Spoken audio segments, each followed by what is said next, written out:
Hey guys, it's Friday, 25th of August. I'm in Heidelberg, Germany at my first BJJ Globetrotters camp, the fall camp, with the main man himself, Christian. So, should I call you the founder, the curator? Call me anything you like. Yeah, any name is fine. So usually I start off with asking your experience in jiu-jitsu, but you literally have a book on how you got into martial arts and your transitioning into martial arts, and as my friend says, that the guy who wrote the book on training and traveling. So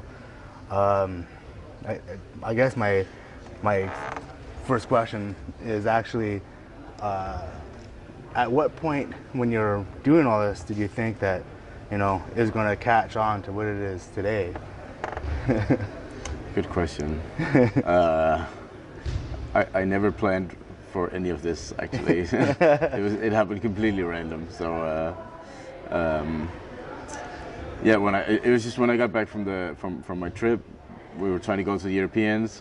I couldn't register my gym name with IBJJF because there was already another gym called CSA somewhere in the US. So we had to come up with some kind of name, and I just picked BJJ Globetrotters because of the name of the blog. Yeah. It was like 6 months after I got home. Yeah. And we're like 12 people going, and they say, hey, that's a cool name. We should have a patch or something for the trip, or like a T-shirt. And then I drew up the patch, and then when people saw it, everybody wanted that. And so I made a few extras, and more people wanted to go to the Europeans and couldn't sign up because of the IBJJF thing. So I said, like, well, just kind of get on board and use the one I just registered, and then it kind of just took off from there. So that was started 6 months after you came back. Had you something like that? Yeah. Had you written the book yet, or you were still editing that? I think I was still in the process of writing it, yeah, because that took at least a year after I got home. Oh, really? I didn't finish it up. That's took that long to put. I guess so. Like, yeah. It's a big project. Yeah, right? It is. Yeah, because I mean, it's not just like a diary of you traveling. It's also your whole life in there. Yeah, it was a lot of work. Yeah, it's now So how many camps have you had?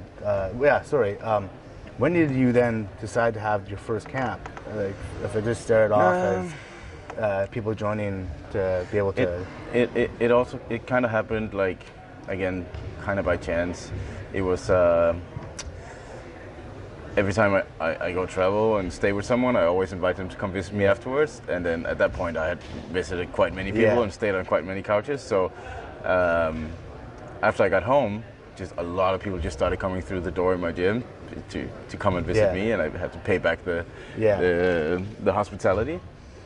And at some point, I was like, shit, we have people coming every single week to visit for training and hanging out, and it's like, why don't we try and organize so you all come in the same week? Yeah. And I had like 25, 30 people or something coming in 1 week who were all just like friends I knew from around who came to visit, to train. And yeah, so we just made a few extra classes, and I remember Hobson was there because he lived in Sweden, not too far away. Okay. So it kind of turned into like a little kind of camp thing. Yeah. It was like, this was fun. Let's try to do this again in the summer. Everybody wanted to go back. So, and then the snowball just kind of started rolling. And again, at that point, BJJ Globetrotters didn't really exist. It was that happened kind of parallel to all that. So it was just like, I just invited friends to my gym, and there happens to be a lot of them, and they all wanted to come back. So we did it again next summer, and then I thought, hey, I mean, and these guys brought their friends, and maybe parallel to all this, kind of the Globetrotter logo started to happen, and more people wanted to be involved in whatever it was. Probably started out like some imaginary form of a team kind of affiliation. At least, like, we had an IBJJF registration. A lot of people couldn't compete. It's like, come on, guys, just use this, and so you can join for the competition. So at some point, I kind of just connected those things. Yeah. And that became like kind of the Globetrotters camp, because there are so many people in this project already, and so many people coming to visit. So it was like, let's call it the Globetrotters camp. And yeah, I had a bit of money from the patches and stuff. And it was like I didn't want to pay taxes off of it, so I made some T-shirts and rash guards off of it, and then like just kind of took off from there, nice and slowly. And how many camps now? 'Cause, I mean, your first camp you're saying is about 30 people have showed up. This one's like what? More like 230? Yeah, 215 probably showed up. Yeah. Yeah, how many is it? I think this is my 28th or 9th or something. So it's been quite many. It's been like 4 years now since we did the first kind of camp. I don't know what it was, but it was a week of friends, which it still is, you know? Yeah. A week of friends training and partying and eating a little bit more than usual. I think that's a good description of what this is. Just a little bit more, just a little bit. Yeah. I think that's a great description of what this actually is. Yeah. A bunch of friends training, eating and drinking a little bit more than usual. Yeah, and it's so much more than just like a seminar. Because I mean, there's people that, you know, this is like a whole nother life to them, waiting to meet up with the guys they only see here, and you know, there's people that they're, you know, out exploring and socializing just as much as training, right? So it's not just get together and train. I see myself more as a travel agent than a seminar organizer. I mean, the thing about these camps is like, especially the big ones, you can design them as you like for yourself. Some people come just for the training. They do nothing else but train for 10 hours a day, and then they sleep for the rest and eat. And some people like literally just come for the social aspect. It's like a holiday with friends. And both is totally fine, and anything in between is totally fine. People can do whatever the fuck they want, right? And you kind of find your balance along the way. So I think having the flexibility of the camps for people to design their own experiences is something I put a lot of thought into. It's impossible to do everything though. Like it is. Like I've tried. It's so overwhelming. I think it was Tuesday when I was with my roommate, and we were going into town, and we were talking about wanting to do this or do that. I'm like, man, it's like you're at a buffet. You know, you can't just dive in and eat everything. You gotta do a little bit here, a little bit there, if you want to, you know, sample the whole place. You know, it takes a little bit of work to find your balance. A few camps. I think I got it pretty well down now in terms of, I know how much sleep I need. I know when I need to rest. I know when I can go all in. I know when I can roll all day. You know, so, but I mean, for me, it's I come mostly training wise for the open match. That's what's nice for me. Both to be able to, you know, have people roll with me, because that's for a lot of people don't have black belts or never even met one. You know, so it's a good thing for them to have someone to roll with, and also that's just what I enjoy the most personally. And then the social aspect, and I mean, each of these camps, I just like, this week I probably have 50, 60 people I consider friends I know from other camps. You know, we've been traveling together, so there's a big social aspect in it as well for me. Yeah, like you're a busy guy during the salt camp, running around, you know, keeping it going, as well as hanging out with all your old friends. So, I mean, it's been a bit of a deal to get us to be able to get this all set up, you know, because you're busy, and I don't want to interrupt you, like running, doing the thing. And also, it's my first camp, so I'm like running around hanging out with people I've been meeting as I've been traveling, and then people that have been following me on the blog, which was kind of crazy for me. But yeah, so I mean, this is a busy time, right? It is, yeah. I try to do it all. The thing is, I always try to be, you know, everything for everyone at the camp. I try to hang out with the guys who train a lot and train with them. I try to party with the party group, and I try to go sightseeing with the sightseeing group, and all of the groups like, Christian, why are you not here with us now? You know, why not training? But I just got to be realistic and say I can't do everything either, you know. Yeah, I was admiring you're really good with your timetable, because you're like, if we can hit, you know, this site by 10, we'll be good. You know, and then you come in here in the afternoon or the evening, for class, and then Yeah. you're off in the evening for dinner and Yeah. a drink. And I was like, you have like the itinerary down pat. I exactly have to. when. I have to. Yeah. Yeah.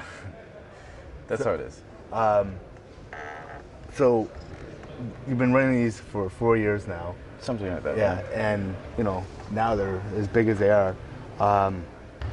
Do you ever just sit back and just like look at, think about, like, you must know, like, with your book and the camps on that, you've affected a lot of people's lives for jiu-jitsu, right?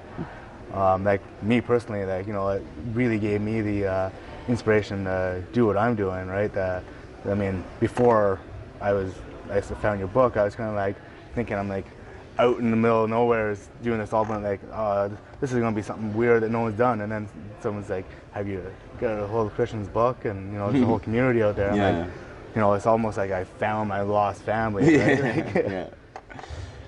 Well, I think for me it's been a nice change from, I used to work as a software developer, and which is also interesting, but I never felt like I did anything good for anyone. It was more like I was trying to make money for the bosses. That was pretty much it. Yeah. And it was really depressing, actually. I mean, I hated it so much. And I ran a gym for many years then, which was kind of good, and you could also have a very positive effect on people's lives through that, especially if someone you're teaching, or even just provide a healthy environment for some people. That's also, that felt really nice. And then I kind of randomly stumbled over this, whatever it is I'm doing now. I actually don't really know.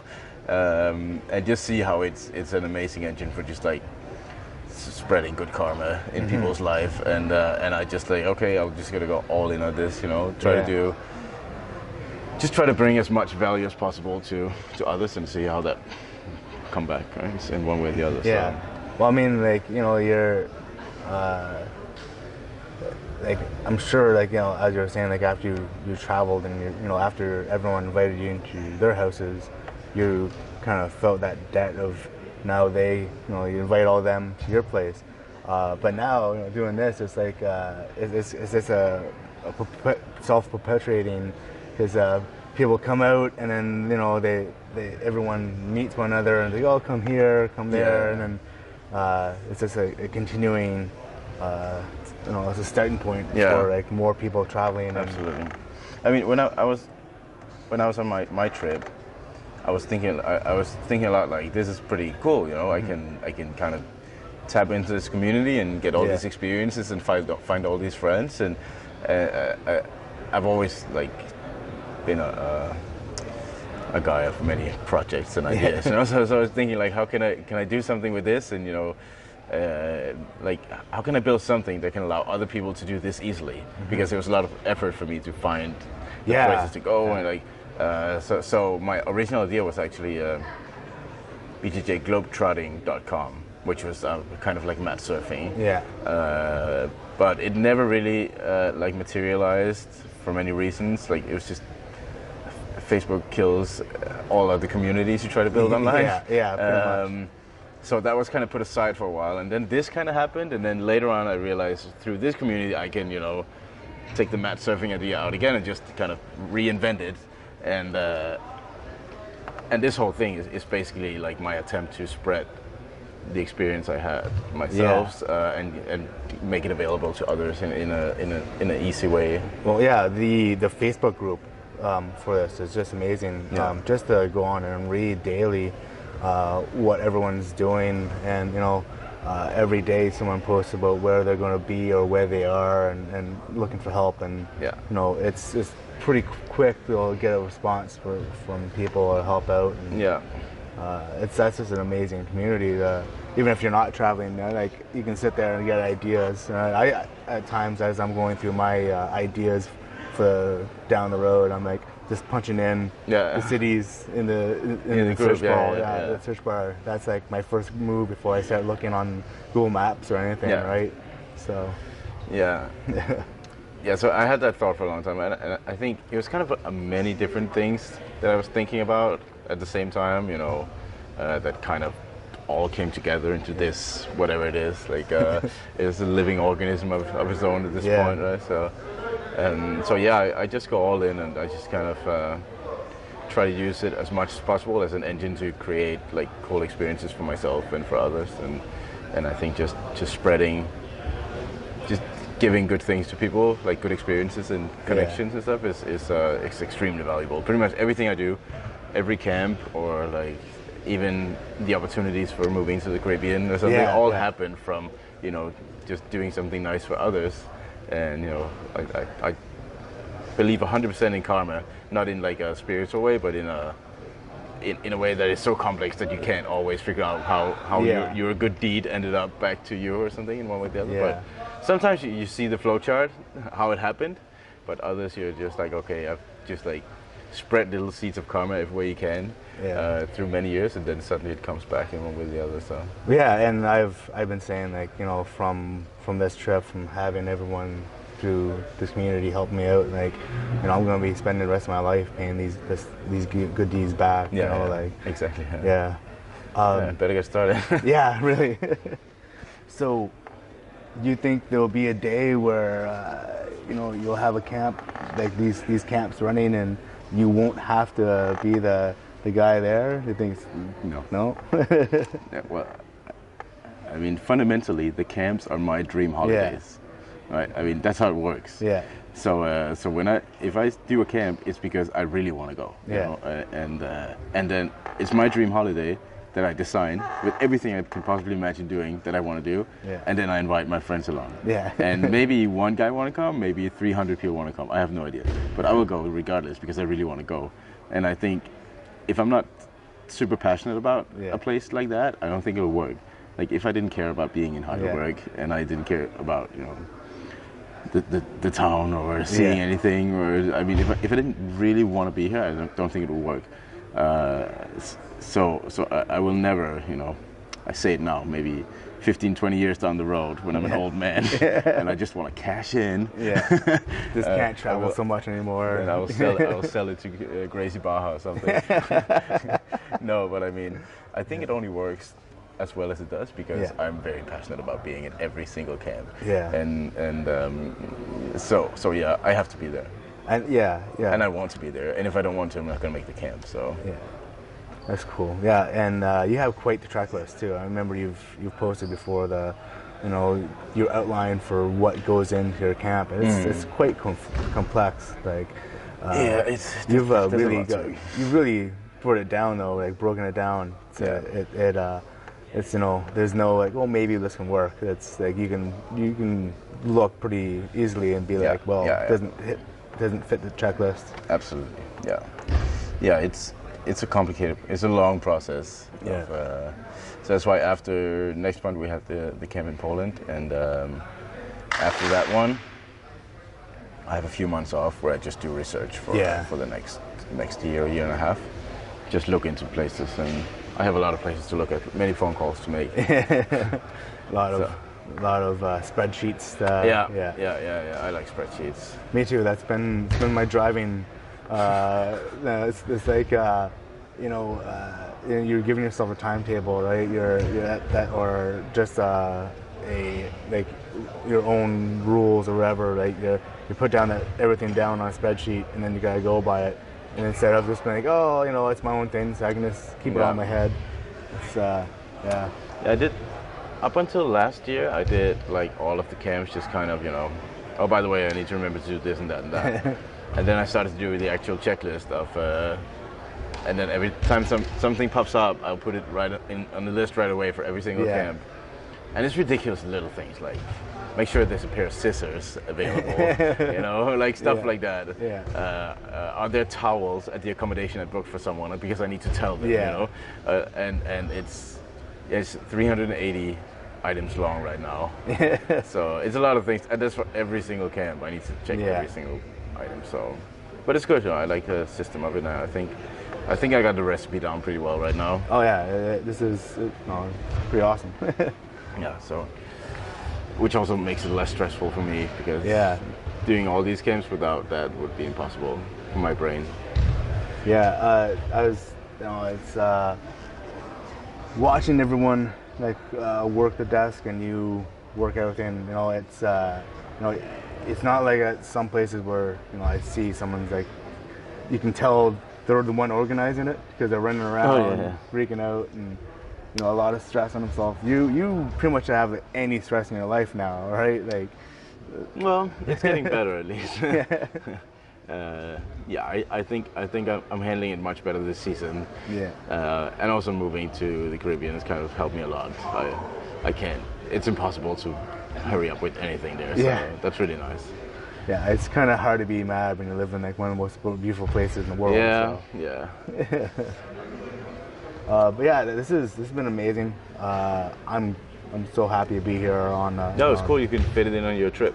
Yeah, you know, I was only 2 countries away. Yeah. So yeah, nice.